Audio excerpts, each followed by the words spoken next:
Hey there. Tonight, we're not diving into epic battles or royal decrees. We're stepping into two lives, lived at opposite ends of the same medieval world. On one side, a king, draped in velvet, surrounded by courtiers, deciding laws with a nod. On the other, a peasant, waking cold, working hungry, surviving one season at a time with nothing but grit and calloused hands. This is about the gap, not just of power, but of purpose. Two people born into systems they didn't choose, living days that couldn't be more different. One commands, one obeys, one builds empires, the other keeps them running. If this kind of calm, grounded history helps you unwind, feel free to like the video and subscribe, but only if it brings you peace. And let me know in the comments where you're listening from and what time it is. I love seeing how far these stories travel before they fade into sleep. So take a breath, dim the lights, settle in, and let's begin with two lives that shaped a world, one silent chore at a time. You wake up slowly, not because you're rested, but because your back is screaming. It's a low, dull ache, like someone quietly grinding a stone into your spine. The straw-stuffed mattress under you is more mould than straw now. It hasn't been changed in years, and every time you shift your weight, dust and a faint smell of mildew puff into the air. You're sharing this bedding with your wife, two children, and something you're fairly sure is either a rat or a deeply unlucky squirrel. Either way, it's warm, and that's something. The roof is leaking again. You had hoped the clay patches you pressed into the holes last autumn would hold through winter, but they didn't. A slow drip has been plinking into a tin bowl all night. It sounds like a cruel clock. Plink, plink, plink. There's no fire. There was last night. You remember the glow before you fell asleep, huddled in your coarse wool blanket with your arms wrapped around your youngest child to keep her warm. But now there's nothing but cold ashes and the memory of warmth. Your breath fogs in the air above you. You don't have a chimney, just a hole in the roof that lets the smoke out and the rain in. It does both jobs poorly. Outside, something groans. Might be the wind, might be the pigs, might be your neighbour, Edric, already splitting wood. You can't tell, doesn't matter. You sit up slowly, careful not to knock over the bowl of water you keep beside the mattress. It's half frozen, with a skim of ice on the top. You break it with your fingers and splash it on your face. It stings. That's how you know you're awake. You pull on your tunic, the same one you wore yesterday and every day before that. It's rough, smells faintly of smoke and earth, and has been mended so many times the patches have patches. You tie a rope around your waist. The belt broke last year. Your feet hit the dirt floor. No shoes. You had shoes once, but the soles wore out and the leather cracked. And eventually you just gave up. Now it's bare feet in winter. It's not pleasant, but at least you don't have to worry about thieves stealing them. Your home is one room, no halls, no separate spaces. Just a hearth at the centre, a few tools hanging on the wall, and scraps of cloth nailed over the windows to block the wind. If you're lucky, there's a bench, a stool, maybe a single iron pot. Privacy? Luxury. The average medieval peasant lives cheek to jowl with their entire family, and sometimes their livestock. A goat might sleep near the door for warmth. Chickens peck inside, looking for spilled grain. Your wife is still asleep, or pretending. She was up with the baby again. The child has a fever that won't break. You've tried everything. Garlic, prayers, tying a scrap of holy cloth around her wrist. Nothing works. You don't mention it. Your oldest son is already outside. You can hear him coughing as he tends the fire pit. He's only 10, but he works like a grown man. Has to. There's no one else. You grab a crust of bread from the table, if you can call it that. It's a flat board resting on 2 uneven stumps. The bread is hard. You dip it in the leftover water to soften it. It doesn't help. You chew anyway. The bread is made from barley, or maybe rye, mixed with whatever filler you had. Peas, ground acorns, even sawdust. It's baked once a week maybe, and the rest of the time it sits near the fire, growing harder by the hour. You glance at the small wooden icon on the wall, a crude carving of a saint whose name you don't know.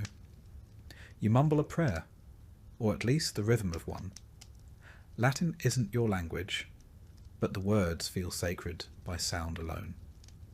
Maybe that's enough. A few moments of silence pass. Then the rooster crows. Not yours, of course. You can't afford one. It's Edric's. It sounds smug. You stretch your back and hear it pop in 3 places. That's the morning song. You take a deep breath. The air smells like damp straw, ash, and unwashed wool. You feel the cold settle into your bones like an old friend. Time to start the day. Today, like every day, begins with wood. Without fire there's no warmth, no cooking, no hope of boiling the lice from your clothing. You grab a dull hatchet and trudge to the woodpile. You're not allowed to cut trees in the Lord's forest. Technically, even gathering fallen branches is illegal, but everyone does it. You just hope the steward isn't watching. The mud clings to your feet. The ground never really dries, not in winter. Paths are just grooves worn into the earth, churned to slurry by feet and hoofs and cart wheels. You slip once and curse, quietly. You don't want to wake the baby again. Later, you'll check the thatch. Try to mend the fence. Feed the pig. Tend the plot. Maybe go to the village oven, if there's anything to bake.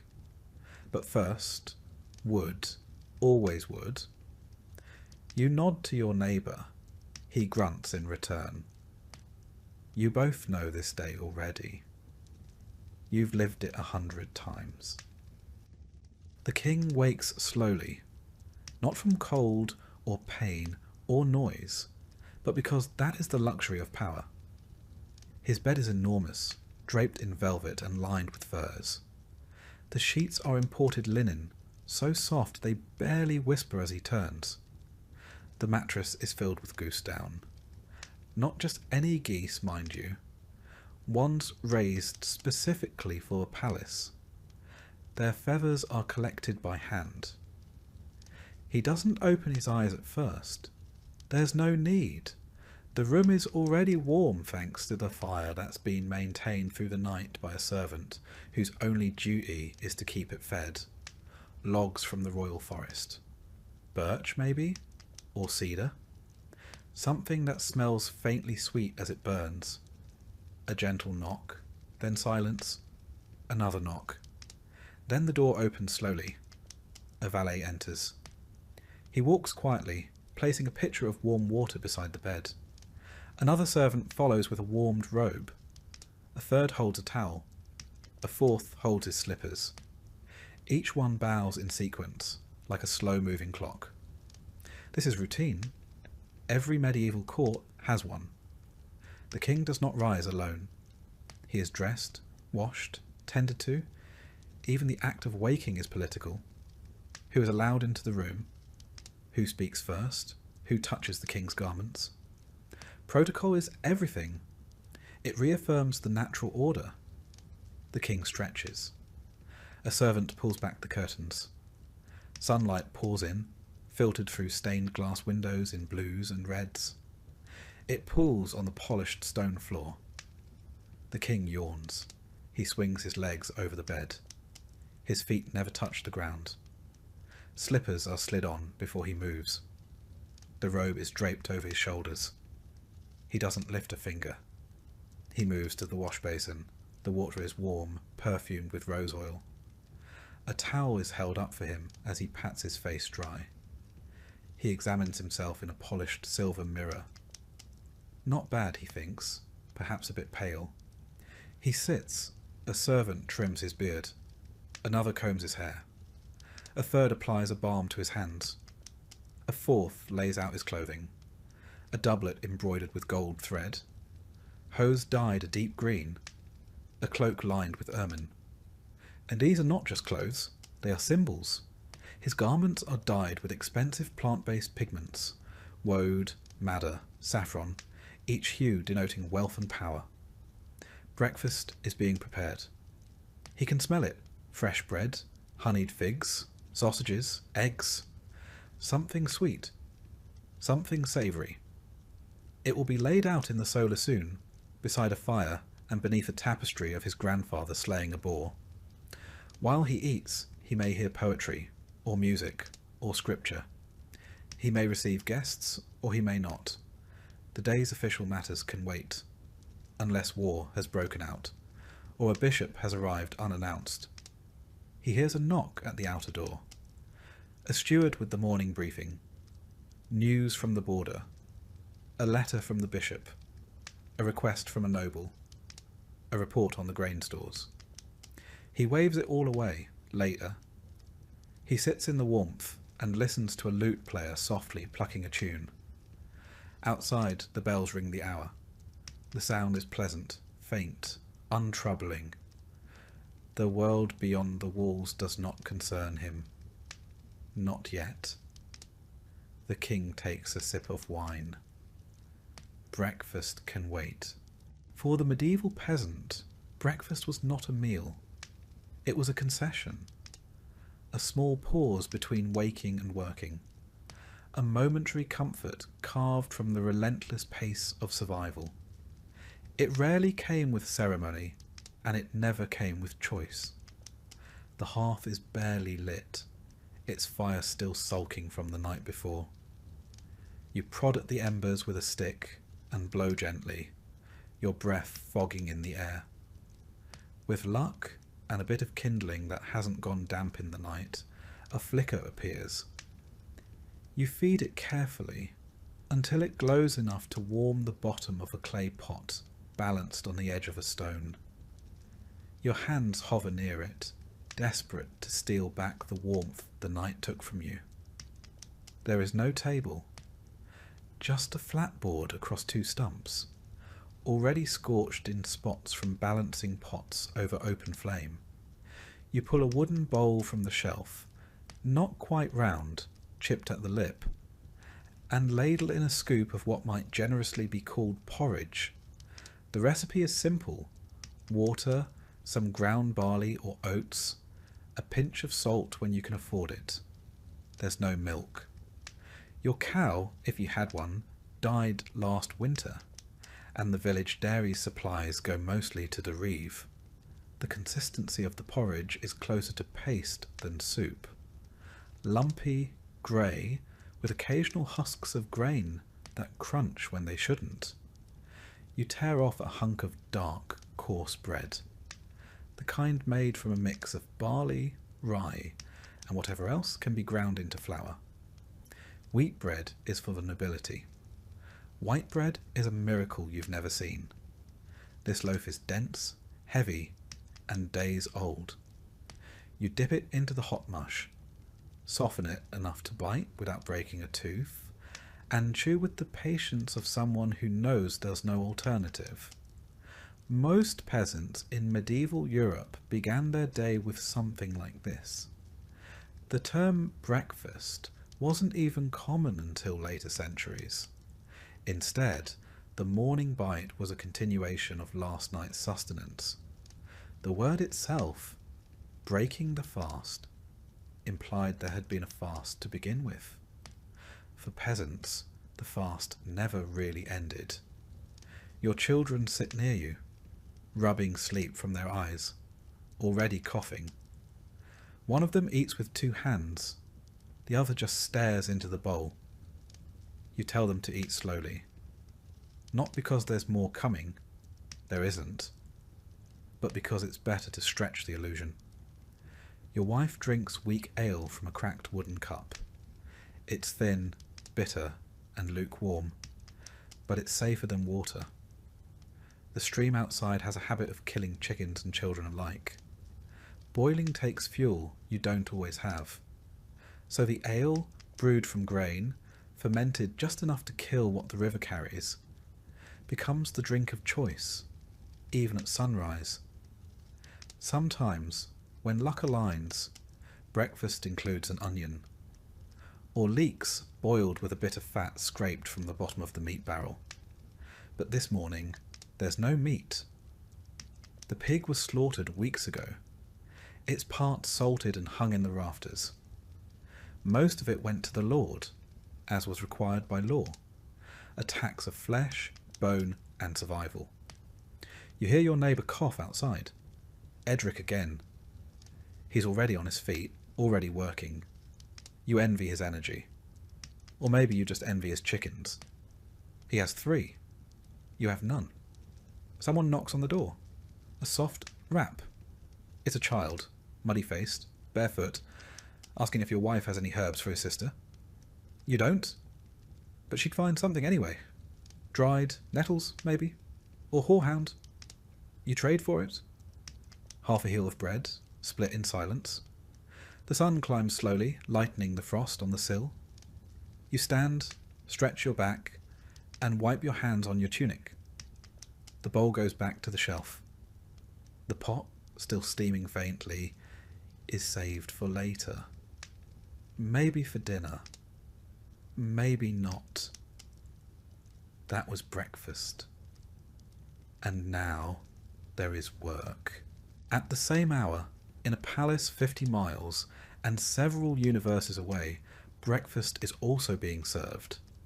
But here, it is not a necessity. It is a display. The king awakens in silk sheets, the smell of sweetwood smoke curling through the air from a fire that never dies. A steward appears to announce the meal, though the scents have already done the job.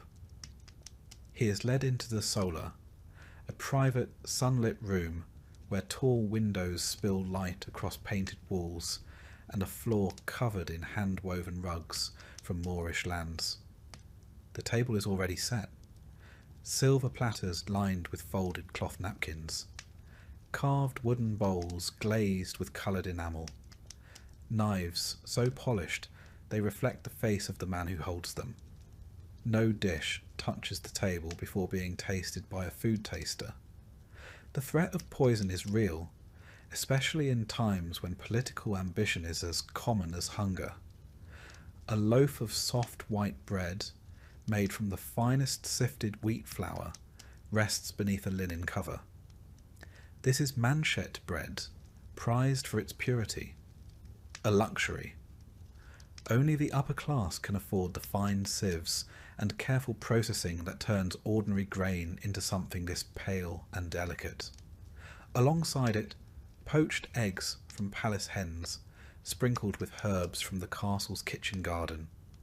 Spiced sausages of venison and boar, cured and smoked in ways peasants have only heard about.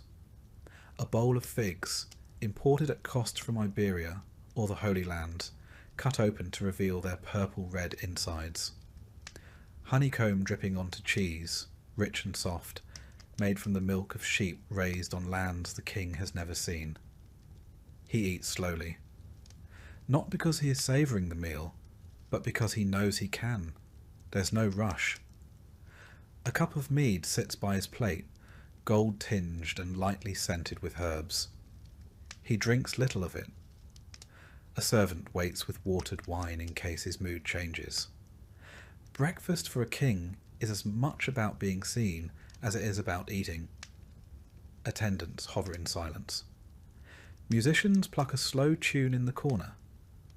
The steward reads aloud the day's agenda.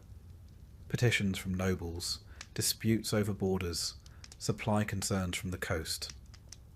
The king listens with one ear, chewing on a slice of pear poached in cinnamon. It is sweet.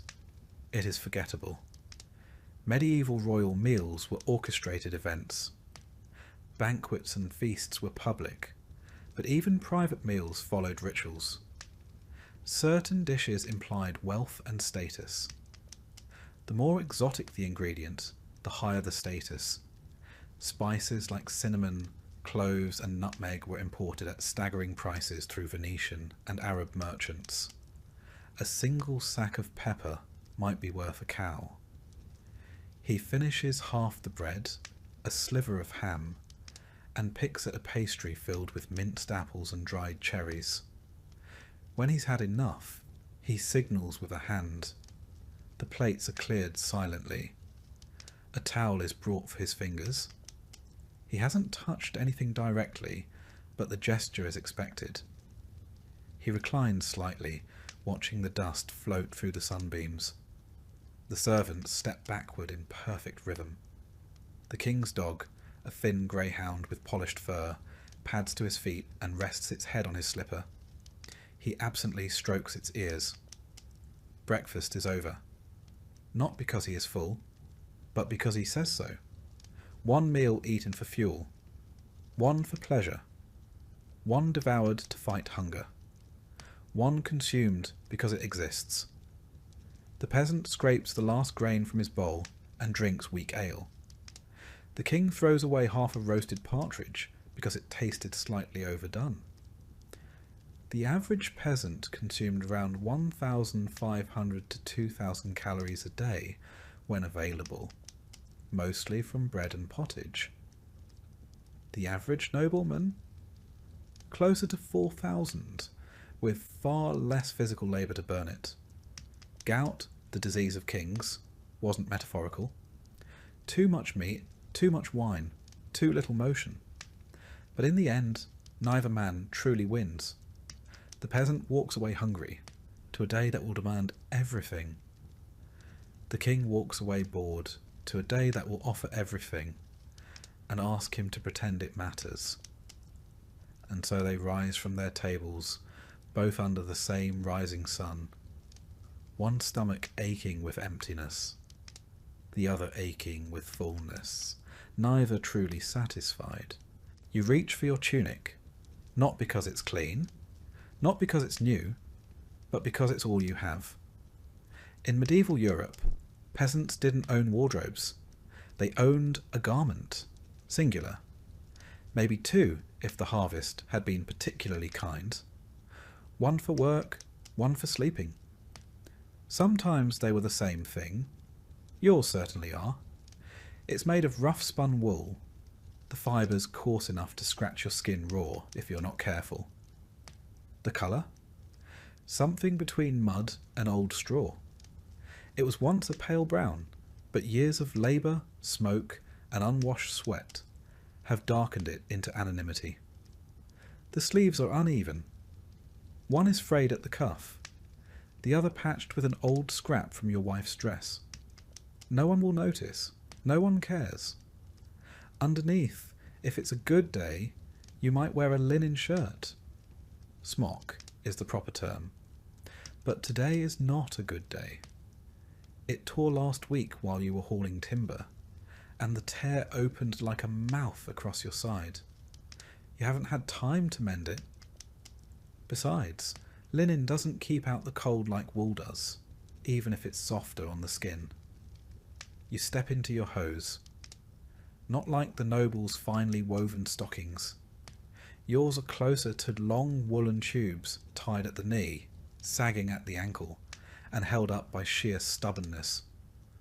One of them has a hole in the heel.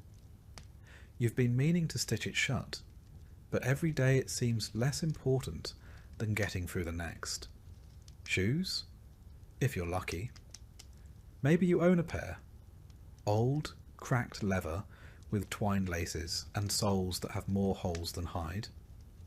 Most peasants went barefoot for half the year, especially during warmer seasons. In winter, scraps of cloth might be wrapped around the feet, or you simply walked carefully. Today, you slip your feet into wooden clogs, crudely shaped and unforgiving, but better than frostbite. Your belt is rope. It used to be leather, but that cracked and snapped the same year your youngest was born. The rope is a better symbol of your station anyway. A looped, scratchy truth wrapped round your waist. No buttons, no zippers. Those are luxuries centuries away. Your clothes are fastened with knots, wooden toggles, or nothing at all. The neckline of your tunic hangs open, loose from years of wear. Your wife ties it closed with a bit of twine. She doesn't smile. Neither do you. There's nothing joyful about getting dressed when every stitch reminds you how close you are to nakedness. Medieval peasants had no closets, no drawers. Clothing hung from nails in the wall, or was folded and placed in a chest, if you were fortunate enough to own one. Lice were common companions. Fleas, too. You brush something off your sleeve and decide not to look too closely. In some parts of Europe, sumptuary laws restricted what peasants could wear. Not that you were likely to offend those laws. You couldn't afford fine colours or dyed fabrics even if you tried. Purple, scarlet or gold. That would be illegal. And laughable. You've never even seen gold thread. Your wife wears much the same. A kirtle, a kind of dress if you squint, made of scratchy wool tied at the waist with a cord. Her head is covered with a wimple, not for fashion, but for warmth and modesty. Her sleeves are rolled up. She's already working. The children wear hand-me-downs so patched and mismatched they resemble scarecrows. The baby is swaddled in rags. There's a hole in one of them, which you patch with more rag. The cycle continues. Getting dressed is not a transformation. It is not preparation. It is simply a layering of misery onto flesh. A small armour against the world, just thick enough to fool yourself into thinking it matters. But you wear it anyway, because to go out in nothing would be worse. In the castle, the king's garments await him long before he opens his eyes. Laid out by pages and valets, his clothing is carefully selected, inspected, and warmed by the fire so that not even a thread feels chilled when it touches his skin. It begins not with the outer garments, but with the linens. Soft, bleached white underclothes made of finely woven flax fibres. Only nobles could afford such softness. The peasants grow the flax, the king wears it. First, a shirt, long-sleeved, smooth, almost weightless.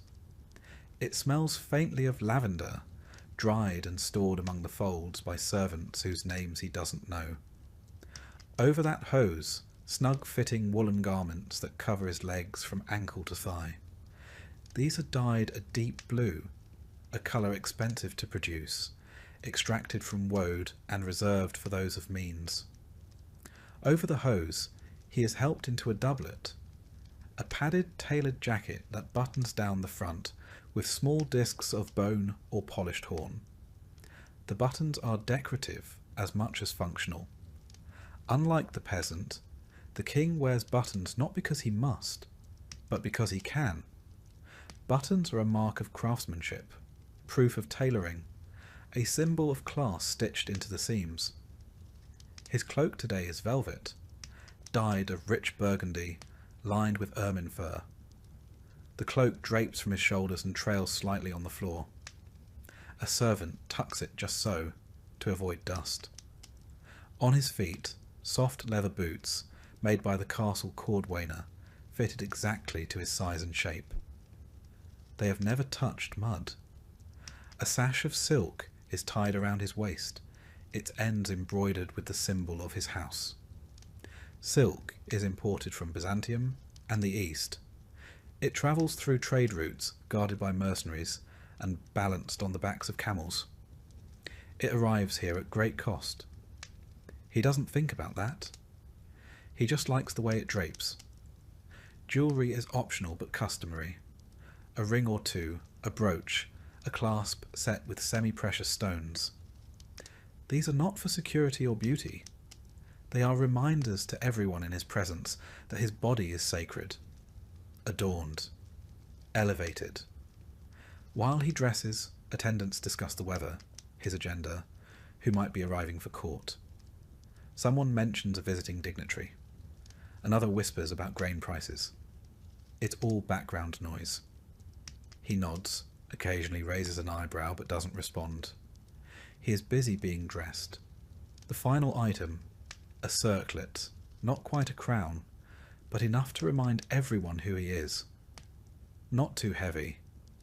This is morning wear, not a state occasion. Getting dressed for the king is not merely about function or even comfort. It is a performance, a layering of power, thread by thread.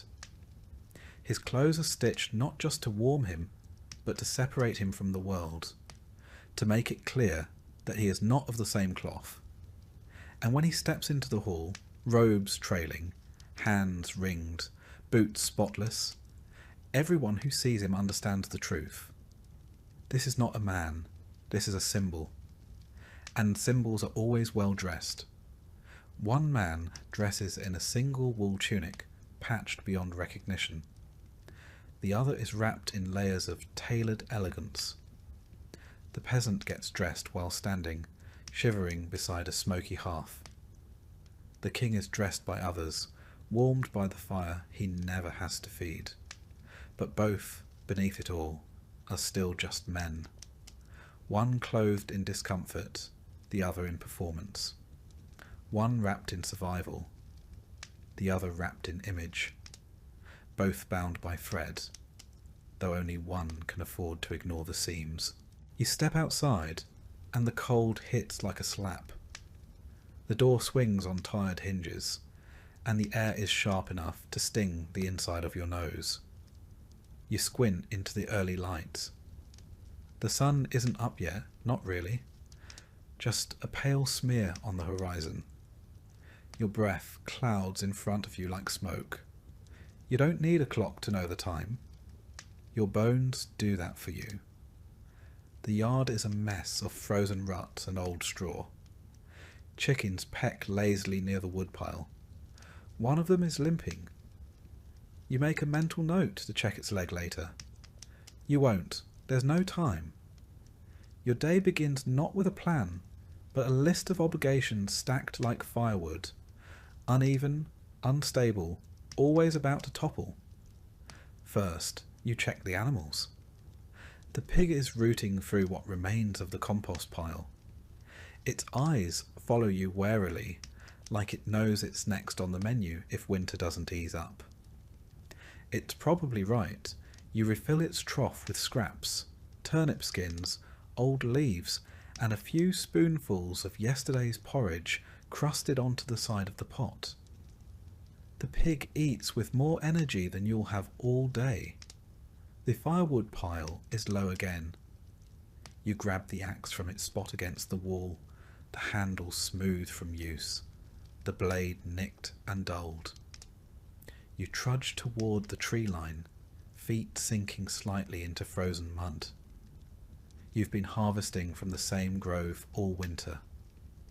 Each day you go a little farther in. Each swing of the axe feels heavier than the last. You gather what you can carry, broken branches, bark, even damp twigs. Everything burns if you're desperate enough. You haul it back in bundles on your back. No sled, no cart, no mule. Just you. You stack it haphazardly near the door. It won't last a week. Then water. Always water. You walk to the stream with a bucket in each hand. The water is clearer than it should be. A bad sign. That means fewer fish, fewer frogs. You draw it up in silence. You slip once on the icy stones, and your knee slams into the mud. You swear under your breath. The water sloshes. One bucket spills. You don't refill it. You just go home. Back at the hut, your wife is spinning wool by the hearth. The children are up now, huddled near the fire, watching her fingers work the spindle with slow, practiced movements. The baby cries. She doesn't stop spinning. You change into your working tunic, the one with fewer holes near the knees, and wrap a cloth around your head. There's work waiting in the Lord's field. There's always work, and always for someone else's benefit. You walk the mile to the manorial land, shoulders hunched, hands in sleeves. Others walk beside you, men you know, men you don't talk to. Conversation is a luxury for men with energy. You save your breath for labour. Today's duty is muck spreading. The stench is overwhelming. You breathe through your mouth and try not to gag.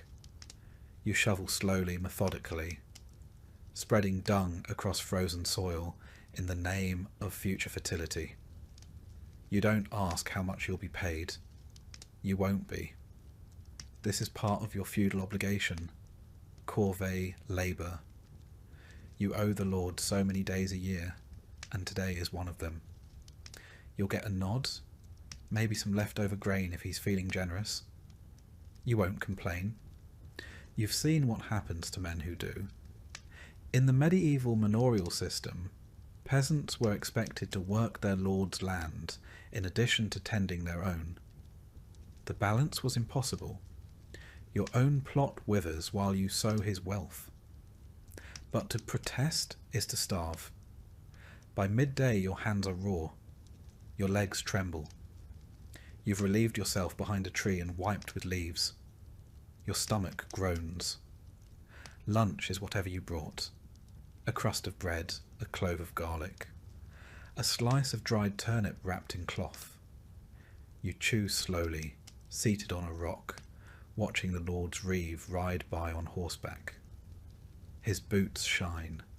Your knees are stained with filth. You finish eating. There is more work. There is always more. The king's duties begin in the great hall, long after the servants have finished setting it in order. Tall windows spill coloured light across polished floors, and the air is fragrant with herbs scattered to mask the smell of too many bodies in too little space. A scribe stands ready with a scroll. The steward approaches, bowing low. The first item on the agenda is a petition from a noble family requesting permission to build a new mill. The king listens, then gestures. Let the advisors argue. He'll decide once they've worn themselves out. He settles into the high-backed chair, not quite a throne, but elevated nonetheless, and sips wine from a goblet carved with a royal crest. His robe is thick velvet, his fingers heavy with rings. A clerk begins reading aloud the list of grievances from the local burghers. The taxes are too high. The roads are impassable. Bandits stalk the woods again. The king nods occasionally. Mostly he thinks about lunch. A messenger arrives from the northern border. There's trouble, as always. The baron is late with his levies. The peasants there have been refusing to work. He asks if soldiers should be dispatched. The king raises an eyebrow. Only if the harvest is in, he murmurs. The medieval king was not always a tyrant. His days were often consumed with small, grinding details, managing trade routes, hearing disputes, confirming marriages, ensuring vassals remained loyal. His power was vast, but not absolute. Even a king needed to manoeuvre. Through politics, through custom, through the church. A priest approaches with a sealed letter from the bishop. More concerns about heresy in the southern shires. A wandering preacher has been stirring up unrest. The king sighs. He'll let the Inquisition deal with that. The court jester interrupts with a joke. No one laughs until the king smirks. Then the room erupts with polite chuckles. He listens to a minstrel perform a new ballad, half paying attention while his steward quietly counts out expenses from the last feast. The numbers are high, no one questions it. Then come the petitions from the commoners. A farmer with a broken fence and a neighbour with aggressive geese. A baker arguing with a brewer about grain prices. The king listens for a moment, then waves them away. Let the reeve sort it. A hunting party is scheduled for the afternoon. He looks forward to that. A break from the talking. But for now, he returns to his chamber to review letters. His own seal, his own wax, his own ink made from oak galls and iron salts. He doesn't write them, of course, he dictates. The scribe's job is to translate the king's words into something dignified. One letter to a cousin in France, another to the Pope, a third to a mistress in a border town. By late morning, he's spoken to 30 men, heard 20 grievances, signed 15 scrolls, and decided very little. But his presence is enough. He is king, and kings above all must be seen. One man begins his day by shoveling manure, the other by shuffling papers. One earns nothing and owes everything. The other owns everything and earns nothing. Yet both play their roles in a kingdom that demands performance. The peasant labours under the weight of his body. The king labours under the weight of his title. One cannot rest, the other cannot hide. The peasant's duties draw blood. The king's draw ink. You wake up already unclean. There's no moment of freshness, no scent of soap, no warm water on the face. Dirt lives with you, not just under your nails or on your skin, but in your mattress, in your clothes, in your food, and sometimes in your blood. You don't notice it anymore. Or rather, you notice it constantly, and there's just nothing to do about it. There's a bucket in the corner of your hut. It's filled with grey water, the same used yesterday to rinse a bowl or wash your child's feet. You splash your hands into it, then rub your face. It's shockingly cold. You blink. Your skin tightens. You feel more awake, but not cleaner. Soap is rare. When it exists, it's made from lye and animal fat, coarse and stinging, and kept for special occasions. Your wife used the last of it weeks ago to wash linens before a saint's feast. She still has the blisters. You wipe your hands on your tunic, which is already soiled at the waist from firewood, ash, and pig feed. It doesn't matter. You smell like sweat and smoke and old wool. So does everyone else. Medieval peasants didn't bathe often, not because they didn't want to, but because there was little opportunity. No plumbing, no privacy. Water had to be carried, bucket by bucket, from streams or wells. Heating it meant burning precious firewood. The result? A full bath happened maybe a few times a year, more often in summer, less in winter. You couldn't waste warmth. The church preached cleanliness of the soul, not the body. Some monks bathed, but for the average labourer, a wash meant a quick splash of cold water on the face and hands. You've heard rumours of Roman baths, ancient places of steam and marble, but they sound more like fairy tales than history. You pick at the dirt in your fingernails. It's a pointless ritual. You'll be knee-deep in soil within the hour anyway. Your feet are cracked, your knuckles chapped. You have a rash on your leg that hasn't gone away. You think it might be ringworm, or just irritation from your hose rubbing the same spot every day. Your wife combs the children's hair with her fingers. You see a louse? She crushes it with a thumbnail and keeps going. The toilet is a pit behind the hut, half covered with old wood planks. In winter, it's frozen and dangerous. You squat beside it instead. Everyone does. No one speaks of it. Public latrines exist in larger towns, but they reek and overflow. Chamber pots are dumped into the street. You've seen someone throw waste from a window and yell, "Gardeloo!" a crude French warning to clear the path. You didn't move fast enough. Tooth care? You chew on a mint sprig if you can find one. Some folks use cloth to scrub with ashes. Most just lose their teeth before 40. You run your tongue along your molars and feel one wiggle. You spit and there's blood. Again. The village healer. Not a doctor. Just an old woman with herbs. Told you to drink nettle tea. It didn't help. She also said to sleep with a toad under your pillow. You didn't try that one. Disease is constant. Boils, fevers, coughs that never quite go away. One of the neighbour's sons died last week. Fever and vomiting, they said. Might have been bad meat. Order water. Or God's will. You check the baby's forehead. Still warm. Not burning. But not right. Your wife hasn't said anything, but you see the fear in her eyes. You know people who carry dried herbs in pouches around their necks to keep away miasmas, bad air. The priest says illness is a punishment. The healer says it's the weather. You say nothing.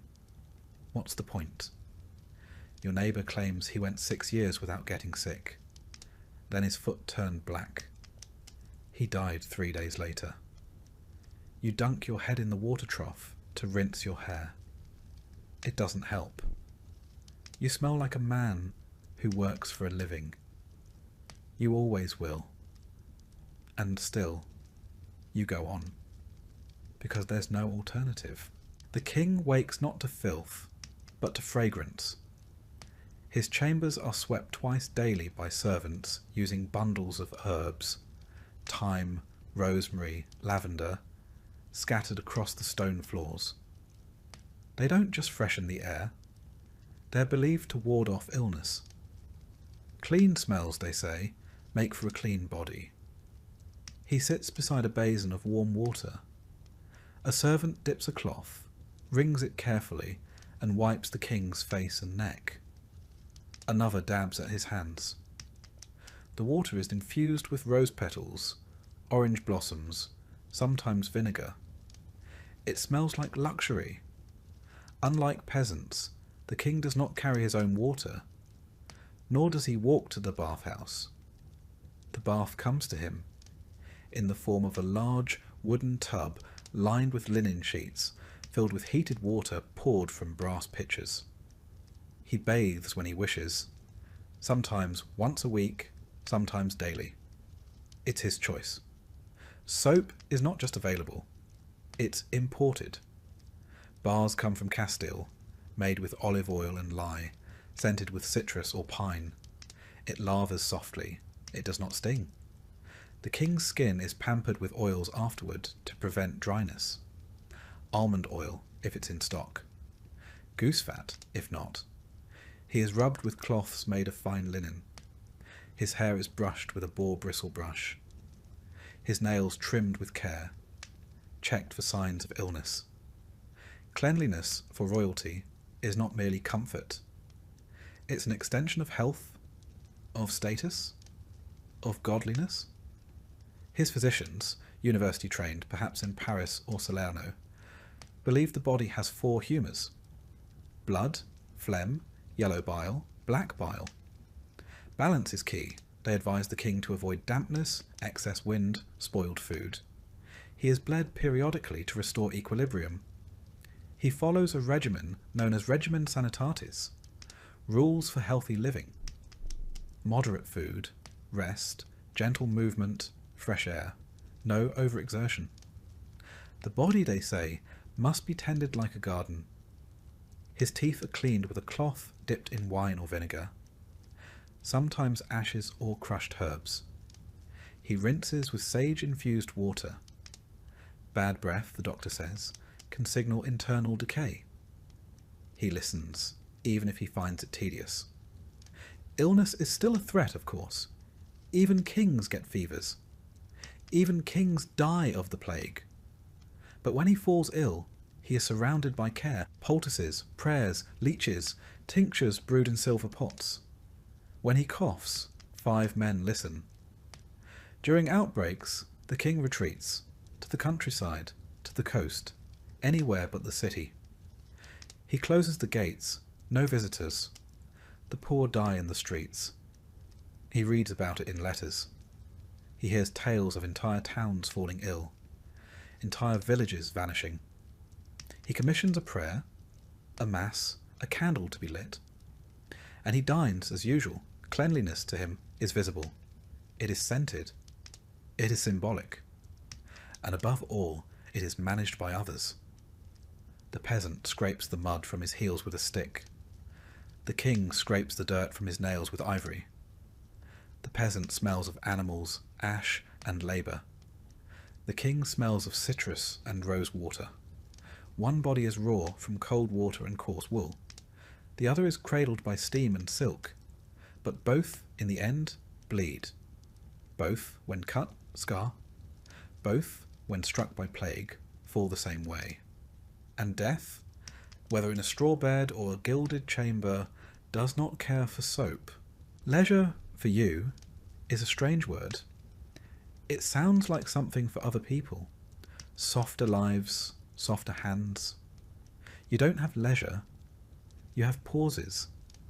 Gaps in labour where your body aches too much to move, and your thoughts shuffle through boredom and pain. Still, even the lowest peasant finds a way to break the monotony. Because if all you ever do is work, eventually, you forget why you bother to survive at all. The first and most common form of entertainment. Talking. Not idle gossip, although that exists, but stories. Tales told by the firelight when the work is done, when the children have quieted, and the pot is empty. You don't own a book. You can't read, and neither can anyone else you know, but you've heard stories passed down from your grandfather about saints, demons, dragons, and long-dead kings. Some tales are morality fables. Others are barely held together nonsense about animals who outwit the devil. All are told slowly, dramatically, with long pauses and widened eyes. They don't have to make sense. They just have to make you forget your hunger. The village also entertains itself with song. Not in melodies you'd find in a cathedral, but sharp, rhythmic chants. Simple lyrics, easy to remember. Often lewd, always local. You know a dozen that mention someone in your hamlet by name. You sing while you work sometimes. Not because it's fun, but because it helps the time pass. Festivals, when they happen, are the height of joy. The church calendar provides structure. Feast days, saints' days, holy days.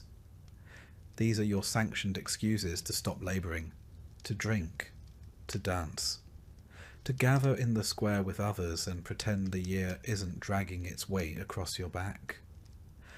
During the feast of St. Martin, the villagers roast what meat they can spare. You once saw a pig's head carried on a platter, its eyes replaced with onions. Children danced around it. Someone juggled turnips. You drank too much ale and vomited behind the church. It was the best night of your year. Games exist too. No boards, no tokens. Just rocks, sticks, and imagination. You've played Catch the Goose, a game that mostly involves chasing a terrified bird across a field while people laugh. You've bet on who can lift the biggest log. You've watched grown men wrestle in the mud for nothing but pride and scratches. Sometimes a travelling performer passes through. A juggler, a puppet show, a man with a monkey who does tricks for coin. You watched one swallow fire once. You're still not sure how he survived. You didn't have a penny to give him, but you stood in the mud for an hour and watched in silence. And then, of course, there's ale. Weak, cloudy, sour. Brewed in barrels that have never been cleaned. Served in mugs that have never been washed. But it works. It dulls the edge.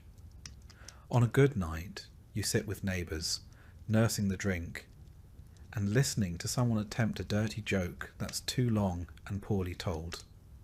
You laugh anyway. Not at the joke, at the effort. Drunkenness isn't frowned upon exactly. It's expected. Your lord drinks too. The priest may warn against excess, but even he accepts a cup during feast days. You've danced in the dirt, barefoot, with someone else's wife. You've sung songs you don't remember. You've fallen asleep under a tree and woken up with leaves in your mouth. It isn't much, it's barely anything. But for a few hours it's enough. For the king, entertainment is an institution, an extension of power, taste and spectacle. It isn't simply about enjoyment, it's about control, presentation, dominance of boredom itself. Each day the king has choices: music, sport, hunting, dining or the theatre of politics, each a stage upon which he performs his identity as ruler. In the late morning, a minstrel plays in the solar. Lute, harp, flute, trained hands plucking chords composed to soothe or flatter. The melodies are composed by professionals, copied by scribes, and performed by those who know their lives depend on the king's reaction. He listens idly. Sometimes he closes his eyes, not out of appreciation, but out of boredom. Then he waves a hand and says, "Enough." The room empties. Later he walks in the gardens. These aren't wild hedgerows like those outside the peasant's hut. They are curated spaces. Ornamental herbs, sculpted topiaries, fountains imported from Italy. Everything arranged to remind him of order, his order. He plays chess with a visiting noble. The board is made of inlaid ivory and lapis. The pieces are hand-carved. The game is long, slow, half conversation, half test. He wins because he must. The noble doesn't mind. He was never trying to win anyway. In the afternoon he hunts. The royal hunt is not a necessity. It's not about feeding the court, it's theatre. He mounts his horse, bred for stamina and speed, wearing a leather doublet, gloves stitched with his crest. Hawks ride on gloved fists. Hounds run ahead. Horns sound. The forest clears for him. The animals are driven toward him by beaters. Peasants with sticks, shouting and stomping through a brush. When the deer appears, he looses his arrow. If he hits, it is a great shot. If he misses, it was a great shot that narrowly missed. The record will reflect it either way. At the end of the hunt, there is a feast. The boar is roasted whole. Game birds are dressed in their own feathers. Wine flows freely. This is not survival, this is abundance. A display of divine favour.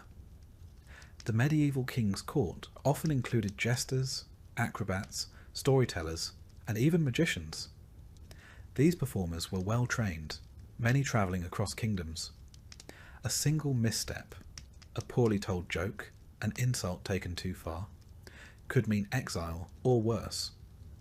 But if they succeeded, they might dine near nobility, gain patronage, or receive a gift of land.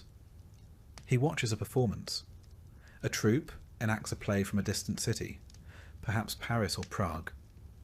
The themes are familiar: betrayal, honour, God. He applauds at the end, even if he barely followed the plot.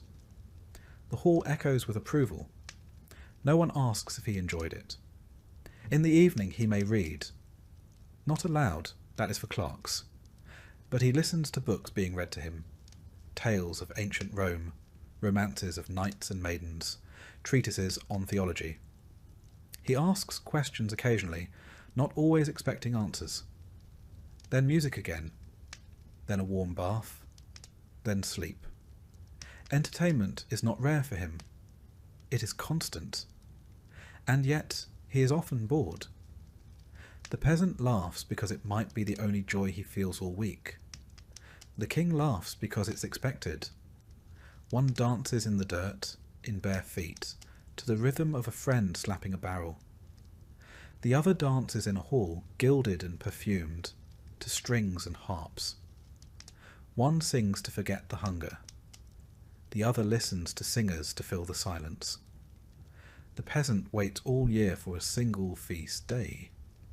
The king feasts every day and longs for something new. Yet both, in their own way, seek the same thing: to forget for a moment what they are. You wake hungry again. You went to bed with hunger sitting in your gut like a stone, and it's still there, just dulled by sleep. The idea of being full feels like a memory from another life. Maybe you were full once, a festival day, a neighbour's wedding, but most mornings, like this one, your stomach starts out quiet and gets louder by the hour. You stir the pot hanging over the hearth. It's yesterday's pottage, still warm from the coals, thick like glue and brown like mud, bits of barley, a turnip chunk, a wilted leaf. You ladle a scoop into your bowl. There's not much left, so you give the bigger share to your eldest child. He doesn't thank you. He just eats like a dog that doesn't want to be seen. Pottage is what you eat. Morning, evening, sometimes cold in the middle of the day, if there's enough to spare. There's no recipe. It's whatever you have, boiled for hours until it can't be picked apart. Barley and oats are common. Sometimes beans, peas, leeks. If you're lucky, a scrap of fatback or a bone for flavour. Usually not. Bread is next if there's any. Yours is black and hard, made from rye and barley. Grains that grow better in poor soil, the kind you farm. The flour is mixed with water and salt if you have it, then baked into rounds or flat cakes in the communal oven if you remembered your place in line. There's grit in the bread. Stone ground flour always leaves a bit behind, and it wears your teeth down year by year. Your molars feel dull now. One is starting to crack. You chew anyway. Slowly. Carefully. You drink ale. Everyone does. Not the strong stuff. What you have is weak and cloudy, more like fermented grain tea than anything intoxicating. But it's safe. Safer than the river.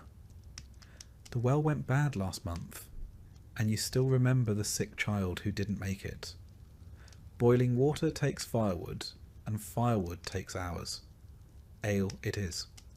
Meat is rare. Maybe once a month you buy a scrap from the tanner.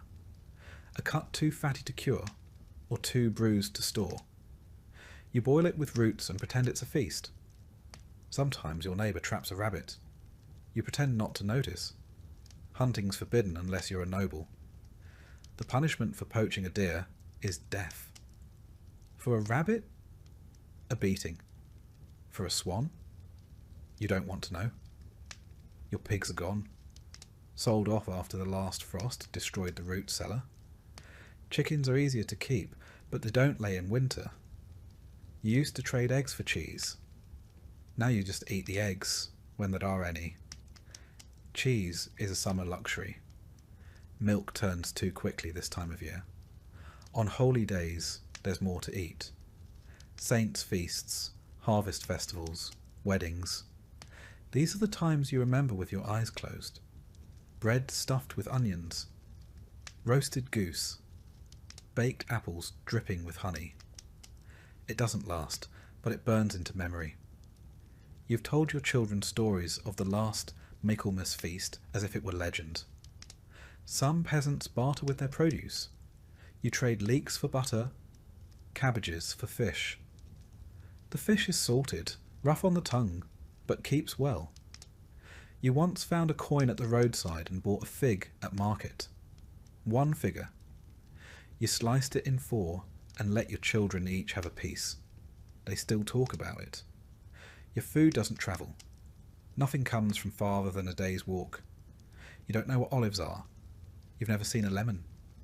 Spices are a rumour. Pepper? For princes. You flavour with herbs you grow yourself. Thyme, mustard leaf, horseradish root. You salt when you can. More often you don't. Your wife cooks. She stirs, strains, kneads, and lifts pots that steam her face red.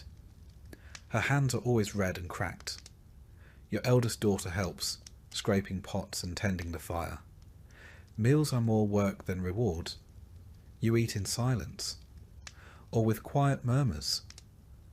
No time for talk. You eat to finish. And when it's done, you thank God, whether you mean it or not. Then you go back to work. The king eats whenever he chooses, or rather, whenever the schedule of the court allows him to be fed with ceremony. Meals are more than nourishment here. They are theatre, statements. A feast not just for his guests, but for the idea of monarchy itself. His food is prepared in vast kitchens beneath the castle. Whole departments exist to coordinate the supply of game, fish, vegetables, spices, bread, and wine. There are master cooks, assistants, pastry makers, poulterers, fishmongers, sauce chefs, spit turners, butterers, cupbearers, and food tasters. Each has a rank. Some have apprentices. Many serve for life. Bread arrives first, white and soft, made of wheat grown on royal estates and sifted through fine cloth. This is manchet bread, made only for the rich. It's served warm, sliced thin by a specialist. He carries the knife like a knight might carry a sword. Next come meats. Spit roasted boars, larded hares, herbed venison, wild birds cooked in wine and cloves. There are pies with layered fillings, pigeon, pear, dates, and veal, each crust sealed and stamped with the royal crest. Everything smells of spice, nutmeg, ginger, cinnamon, saffron. Spice is more expensive than gold. The king does not eat from wooden bowls. His dishes are pewter, silver, or gilded ceramic. His goblets are etched glass or ornate metal, often studded with stones. He drinks wine from Aquitaine, Cyprus, Burgundy, imported by merchants who bribe their way into court favour. There is fish, always fish, even on meat days. Salted sturgeon, eels in almond milk, baked trout garnished with violets. On Fridays and fast days, when meat is forbidden by church law, the cooks become even more inventive. Whale meat is considered fish by decree. So is beaver tail. So are frogs. A theologian once argued that barnacle geese, born of driftwood, were also fish. Feasts are long, 3, sometimes 4 hours. Each course ends with an entremet, a kind of edible entertainment, a model castle made of pastry, a roasted peacock redressed in its feathers, set ablaze with brandy, a pie that, when opened, releases live birds into the hall. The king eats little of each dish. A few bites, a taste. He's not eating for hunger. He's eating for demonstration. His physicians monitor his consumption carefully. He is advised according to the theory of the 4 humours. Balance between hot, cold, wet and dry. Roast beef is hot and dry. Fresh apples are cold and moist. Food must be chosen with care, lest it unbalance the king's body, or worse, his mind. Sometimes he is bled before a meal. Sometimes he fasts. Sometimes he indulges. But always the meal is recorded, chronicled, observed. If guests are present, and they often are, they watch the king eat first. They do not begin until he does. They are served less lavish versions of his dishes. They watch his face for signs. Did he like the quail? Was the sauce too sharp? Should they compliment the chef? After the meal, his hands are washed in rosewater by attendants. A perfumed cloth is offered. A minstrel plays. A servant recites a list of expenses incurred, and then with a nod he stands. The meal is over. The performance is complete. The peasant eats scraps and roots and salt. The king eats peacocks and pears in wine. The peasant prays for enough. The king prays it's not overdone. The peasant eats what he can find. The king chooses what others search for. But both, under wool or velvet, in draughty huts or gilded halls, must eat. Both rely on others. One on the land, the other on men. Neither can live without the hands that grow, gather, kill, and cook. The difference is who gets to rest afterward. You wake with the name of a saint on your lips. You're not sure which one. There are too many. Saint Cuthbert? Saint Isidore? The one your wife prays to for healthy births? Or the one your neighbour swears healed his cow's leg? They blur together. Their images are painted badly on wood or carved in the stone at the chapel. Flat eyes and bent fingers, holding books, staffs or babies. They all look tired. You feel the same. Religion is not something you think about. It's something you live inside, like the weather, like the mud. You cross yourself before you eat. You mumble prayers before bed. You know the Lord's Prayer, though half the words don't mean anything to you. You know the Creed. You know that Sunday is for church, and that missing it gets you noticed. You know the priest smells like wine and speaks in Latin. Latin, a language you do not understand. The priest reads from his book with a voice like a chant, rising and falling like the wind in the eaves. You nod, you kneel, you stand, you sit, you say amen. It's all by rhythm, like a dance you never learned, but have done all your life. The church is cold, always. Stone walls, no fire. Just candles, a rough altar, and the echo of old prayers. You sit on a bench and think about your chores. You don't mean to, you just do. The church tells you what to eat and when to fast. It tells you when to mourn and when to celebrate. There are dozens of feast days, but most of them mean kneeling more, not eating more. On Fridays, you don't eat meat. During Lent, you eat less of everything. Advent is for waiting. Easter is for singing. Christmas is for huddling close to the fire. The priest is not poor. He has a servant, a fat goose, and shoes without holes.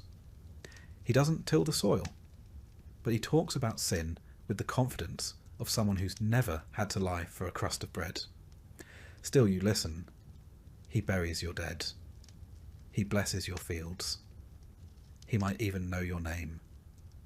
When things go wrong, when a child is born sick, or a cow refuses to milk, or the weather turns against you, you look for meaning, for punishment, for sin, for someone to blame. You tie herbs above the door, light a candle, leave a coin at the chapel. You mutter to St. Bridget, or St. Blaise, or St. Jude. You aren't sure which one helps with fever. You try them all. You've heard of people who stopped going to Mass. They vanished, or starved, or had their thatch catch fire in the night. You don't test those stories. Superstition isn't separate from faith. It's just the part the priest doesn't talk about. Your wife hangs charms over the cradle. Your neighbour buries nails at the corner of his field. You carry a bone in your pouch, just in case. The seasons change with the saints. Michaelmas brings the harvest. Candlemas starts the thaw. Midsummer's Eve is a night for fire and fear, when spirits walk and old magic stirs. You've jumped over the fire with bare feet. You've thrown salt into the ashes. You've whispered things you wouldn't dare say aloud. There's a woman outside the village, an herbalist, maybe more. Some say she's a witch. Others say she's just clever. You went to her once when your youngest was sick. She gave you a sack of dried nettles and told you to burn it while singing. You did. The fever broke the next day. Coincidence? God? Her? You'll never know. That's the point. You believe because belief is what keeps you sane. Because it gives shape to fear. Because if you don't believe, what's left? Just cold, just hunger, just death? So you believe. Even when you doubt, you believe. The king prays too, but his prayers are written by others. In the chapel attached to the royal palace, he kneels on cushions, surrounded by marble and stained glass. He holds a prayer book, a psalter illuminated in gold and crimson, with saints drawn in miniature. The words are in Latin, but he has been taught them since childhood. He knows when to bow, when to pause, when to look solemn. His faith is not just personal, it is political. Monarchs in medieval Europe ruled by divine right, their authority sanctioned by God, their power confirmed by coronation and anointing. To doubt the king was to doubt heaven itself. The king has confessors, bishops, and chaplains. He speaks with archbishops about church lands, tithes, theological debates. He funds monasteries and orders mass for the souls of his ancestors. He appoints clerics. He consults with Rome. He does not question doctrine, he shapes it. He observes holy days with ceremony, Easter, Christmas, Corpus Christi. The palace fills with clergy, incense, chant. Meals are altered, penances assigned, gifts offered to shrines. The performance is elaborate and necessary. But the king's religion is not always about belief. It's about structure, about order. The church records births, marriages, deaths. It legitimizes rule. It grants approval. It threatens excommunication. For the king, the church is an institution, a partner and a rival, a mirror of his own power. Still he believes, in his own way. He believes because the system would collapse if he didn't. He believes in divine order, in moral duty, in eternal reward. And yet, he too fears what lives outside the liturgy. He fears omens, eclipses, comets, strange births. He fears prophecy, dreams, the muttering of madmen. He wears relics under his cloak, a saint's tooth, a splinter from the true cross. His armour has a cross etched inside the breastplate. He believes it protects him. He consults astrologers. He reads horoscopes. His advisors tell him which days to travel and which to avoid. Before battle he fasts. He hears mass. He takes communion. He believes it will turn the tide. When plague strikes, he orders public prayers. He funds processions. He closes the city gates. He retreats to the countryside. He commissions masses for the dead. Thousands of names read aloud, night after night. He has seen what faith looks like in desperation. He has seen villagers flog themselves in the street, begging God to spare them. He has seen men weep in front of statues. He has seen the bones of saints carried through mud. He believes, but he does not trust. He rules the body of the realm. The church claims the soul. And both know that if one crumbles, the other soon follows. The peasant clutches a wooden cross and whispers a desperate prayer. The king kisses a jewelled crucifix and signs a royal decree. One lights a candle for luck. The other funds a cathedral. One is told that suffering brings salvation. The other is told that power confirms holiness. Yet both fear the same silence after death. Both kneel in different places, on different floors, wearing different clothes. but both pray to the same God, and both hope they are being heard. You wake before the light, not from a rooster's crow, he's late as usual, but from the sound of your joints cracking as you roll upright on a straw mattress that smells of mildew and years of sweat. You rub your eyes. Try to remember if today is your turn to haul water or your son's, and reach for the same coarse tunic you wore yesterday and the day before. You are not free. That's not something you say out loud. It's not a thought you entertain often, but it lingers in your ribs, in your hands, in the rhythm of your life. You are a serf, bound to the land. Not a slave, not in name, but near enough that the difference hardly matters. Your lord owns the ground beneath your feet. You simply borrow its surface, one furrow at a time. Today's labour is predictable.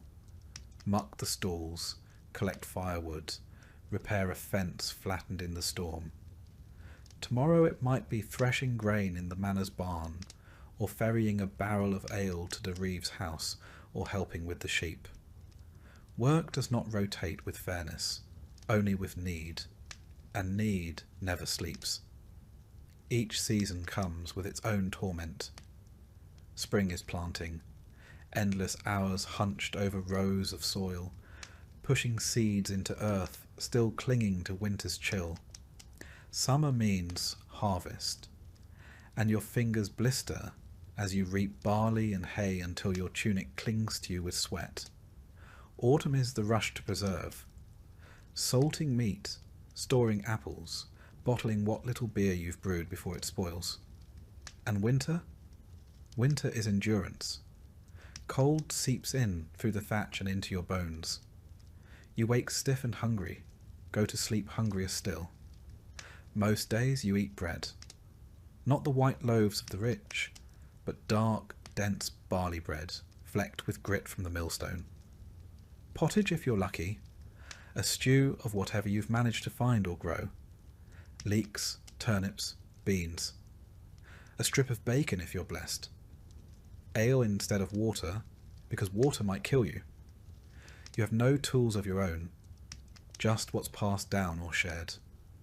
A wooden plough with a cracked handle, a hoe tied with twine, a cart with one good wheel. If something breaks, you fix it, or you don't and make do anyway. Under feudal law, you owe the lord between 2 and 5 days of labour each week, depending on your agreement. This is called corvée labour, and it's not optional. You work his land before your own. You mend his fences, repair his roads, harvest his grain. Only afterward, if time and daylight allow, do you tend to your own meagre strip of soil. If you protest, you risk punishment. If you falter, you risk starvation. And then there are the taxes. You pay a tithe to the church, 1/10 of everything you grow. If your harvest is bad, the tithe remains the same. The priest doesn't farm, but he eats well. You also owe banalités, or fees for using the Lord's mill, his oven, his press. Nothing is free. Even boiling water might require permission. Your wife labours just as hard. She spins, bakes, cleans, tends animals, nurses children, and still finds time to mend your socks. There's no rest for her either, nor for your children. The moment they can lift a bucket or shoe a goose, they work. No one asks you what you want to be when you grow up. You already are what you will be, a worker of land, a servant of someone else's estate, a man defined by how long his back can hold out. But sometimes there's a quiet joy. You finish digging a new furrow and step back to admire its line. You patch the roof with thatch that stays dry during the next rain. You build a chicken coop from scrap wood and watch your children gather eggs with giddy smiles. It's not ambition. It's not pride. But it's yours. You might think a king's life is idle, that he lies in silk, is fed by servants, drifts from banquet to banquet. That's true, some of the time, but ruling is work. Different work, yes, but work all the same. He wakes surrounded by functionaries, a chamberlain, a squire, a confessor, a groom of the stool. Every movement is observed, every word carries weight. He is expected to be the embodiment of divine order, the cornerstone of a realm stitched together by loyalty and law. His day begins with council. The royal household is a bureaucracy. Treasurers count coin, stewards manage land, scribes track correspondence. The king listens as they list problems: border disputes, unpaid taxes, bad harvests, rebellious barons. He must decide what to do. His decision becomes law. He spends hours holding court, some of it ceremonial, knights seeking titles, nobles pledging fealty. Some of it judicial, cases of land theft, marriage disputes, accusations of treason. His presence alone influences the outcome. One raised eyebrow can sway a sentence. Kings are also diplomats. He arranges marriages like chess moves. One daughter to seal peace with Aragon, a nephew sent to marry a distant duchess. Alliances made not with treaties, but with bloodlines. He governs warfare too. In times of peace he trains, reviews armories, sends funds to fortify castles, approves levy rosters. In times of war, he commands, directly or through trusted generals. Many medieval kings ride to battle themselves. Some die there. His signature controls currency. A decree to mint more silver coins, or to debase the currency slightly, ripples across trade networks.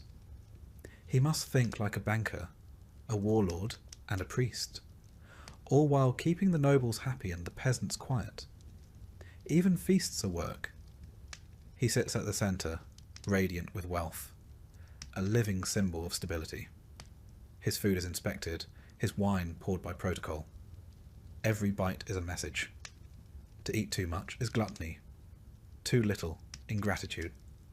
He meets with bishops, abbots, and papal legates. The church is both ally and rival. The king may fund monasteries and cathedrals, but he's also wary of Rome's influence. A single excommunication can undermine his throne. Sometimes, in a quiet hour, the king reads, or listens to a clerk read aloud, books of law, chronicles, religious texts. He must be informed. Ignorance is weakness. He must also project health. A weak king invites rebellion. So he rides, he hunts, he leads processions, he is seen. Visibility is a kind of labour, exhausting, unending. Even his sleep is guarded, his dreams not fully his own. He doesn't dig ditches, but he holds a realm together. And that's no small task. The peasants' hands are calloused from earth. The king's are calloused from decisions. One sweats in the fields, the other sweats in the throne room. One's misstep means hunger, the other's misstep means rebellion. Both are watched, one by the steward, the other by his subjects.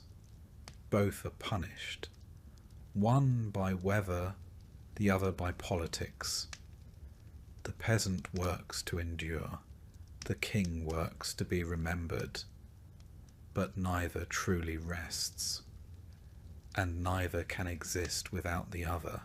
You feel it before anyone else does, the way your breath shortens, the way your hands shake a little when you lift the pail. You try not to let the others see. There's too much to do. The firewood's low. The roof leaks again. There's turnip rot in the cellar. You sit more often, tell your children to fetch this or that. You smile when they obey, though inside you hate needing help. You were strong once. You worked from sunrise to nightfall. You built things with your hands. You never thought about how many winters were left until now. The pain gets worse. There is no doctor. There's no diagnosis. You do not know if it's your lungs or your liver or just your body deciding it's had enough. The midwife comes and gives you a tonic made of bitter root. The healer suggests nettle broth. The priest visits with a candle and a book. He asks if you are ready to confess. You are. Not because you think you've sinned more than anyone else, but because that's what you do. You confess. You receive the last rites. You try to die with dignity, even if the straw beneath you is wet and your wife is weeping into her sleeves. In medieval villages, death is part of life. The average life expectancy hovers around 35, but it isn't because people drop dead in their 30s. It's because children die often, and women die in childbirth, and accidents and illness don't wait. If you survive past childhood, you might live to 40, maybe even 50, but it's rare to see 60. Your family gathers. They're quiet. They don't ask questions. They know. You try to say something meaningful. A lesson. A joke. A goodbye. You try to remember your father's face. You try not to think of your dead son. You think about the fence you never fixed, and the new tools you can't afford, and the wheat you planted that someone else will harvest. There is no funeral procession. There's no tombstone. You're buried behind the church, maybe with a wooden cross, if there's time to carve one. The priest says words in Latin. You don't understand them. You hope God does. And what's left of you? A patched roof, a good rake, a son who knows how to tie a proper bundle of kindling, a daughter who still sings while she milks the goat. Maybe someone will name their baby after you. Maybe they'll say, he was kind, he worked hard, he never wasted bread. That is enough, because no one remembers most peasants, not in books, not in songs, but the world they built at one rock and one bale of hay at a time. That stays standing. That's legacy. He feels it too, but he's not allowed to show it. A king dying is a dangerous thing. It unsettles the court. It invites ambition. So the royal physicians say he is only tired. The courtiers whisper that he is resting. His enemies wonder how long he has left. His body is failing, but protocol does not. In medieval Europe, royal death is a ritualized event. The king does not simply fade. He begins the transition. His bedchamber becomes a chamber of state. Attendants hover. Clerics arrive. The royal confessor is summoned. The windows are shuttered. The best relics are brought in. He is anointed again, just as he was at coronation, but this time with the oil of the dying. He confesses sins. He asks for forgiveness. He clutches a crucifix of gold and mutters prayers learned in boyhood. A scribe stands nearby to write down his last words, or at least something poetic enough to be remembered. The king's death must not be ordinary. If he ruled wisely, he is mourned. If he ruled poorly, he is endured until the last breath. But in either case, he is treated like a vessel of divinity until the end. His family gathers. Sons, if he has them. A wife, maybe two. A bishop reads scripture. Trumpets may sound in the courtyard. The realm holds its breath. And when he dies, really dies, the news is announced with fanfare. A black cloth is hung from the castle walls. Church bells toll across the countryside. Messengers ride to the cities. Nobles are summoned to court. The royal seal is broken. Then comes the body. His corpse is washed and dressed. Sometimes embalmed, sometimes not. Some kings have their organs removed. Some have their hearts buried separately. Some have their bones boiled to be transported without rot. He is placed in a coffin of wood, or stone, or even lead. A likeness may be carved in wax. A death mask taken. The funeral is pageantry. Dozens of priests. Hundreds of candles. Choirs singing psalms. Nobles in black. A procession of mourners. Some paid to weep. Some there to be seen. The coffin is carried on a cart draped in velvet. Horses wear black. The heralds cry out his name, title by title, as he is lowered into the tomb. He is interred in a royal crypt, Westminster, Saint Denis, spire, surrounded by ancestors, sealed in stone. His tomb is engraved with Latin verse, his image carved in marble. His sword may lie beside him. A crown may be placed at his feet. Sometimes he's buried with coins, relics, even jewels. His will is read. His heirs named, succession confirmed. But the kingdom does not rest.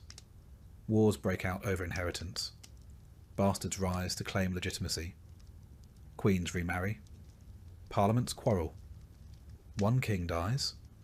Another takes his place, always. And what remains of him? A law that bears his name. A cathedral funded by his tithe. A portrait in a dusty hall. Maybe a chapter in a chronicle, penned by a monk who never met him.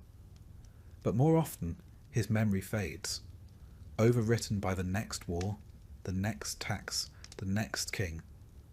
The peasant lies beneath earth and stone. The king lies beneath gold and marble. One is buried by neighbours, the other by nobles.